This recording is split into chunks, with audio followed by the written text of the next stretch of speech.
Helpings for the heart. Don't stop for anything. It was June 14th, 1975. Murray Hughes, 8 years old, and his sister Rosalind, 6, were in the back seats of the plane, their shoes off and the seatbelts tight, when it crashed in a remote section of the Australian outback. They were not hurt, but their father slumped unconscious in the pilot seat, and their mother was pinned in the cockpit. Murray couldn't forget the desperation in his mother's voice as she cried, "Take Rosie and get help. Don't stop for anything." The children couldn't find their shoes, so they started out without them.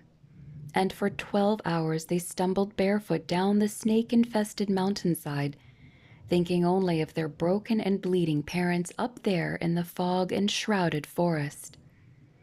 Again and again they prayed, "Please, God, make us brave." A rancher spotted them in a pasture 7 miles from the wreckage. He said, "They were just babies. I couldn't believe it when I saw them out there. They were shivering from the cold, their clothes in tatters. They were badly scratched, and their feet were bleeding." "The little girl was very brave," said the rancher, clutching a small purse with a brush and comb inside. "The boy came up and told me to get help for his mother and father. He was the bravest boy I had ever come across. His feet were cut up real bad, but he didn't want to rest. He had just one thought in mind, to get help for his parents." The organizer of the rescue party said, "You may think 12 hours isn't a long time, but this is some of the toughest country there is. It's dense forest and the bush is alive with deadly snakes and poisonous spiders. I don't think those 2 kids could have survived much longer out there." Rosalind told about their ordeal. She said, "Mommy told us to be brave and go for help. It was very misty and we couldn't see where we were going. The trees had big roots sticking out of the ground and I kept tripping over them. The ground was very rough," she went on. "Mommy told us to take our shoes off in the plane so that we would be more comfortable, and when the crash happened, we couldn't find them. It hurt when we walked on the ground. There were rough stones and I kept stubbing my toes. We were very scared. We kept hearing rustling noises all around us.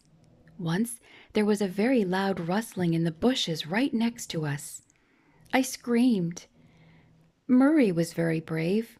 He put his arm around me and said, 'Don't worry, I won't let anything hurt you.'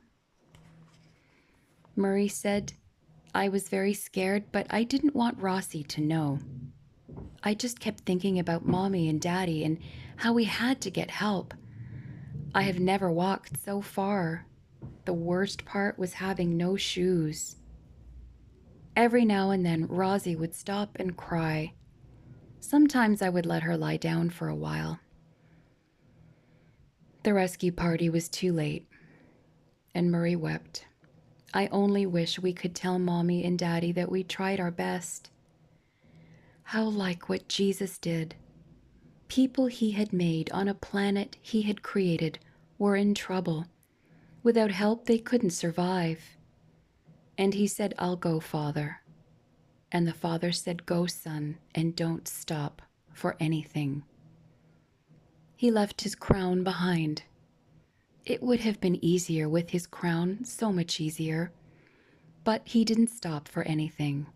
All he could think of was finding help, finding a way to save you and me.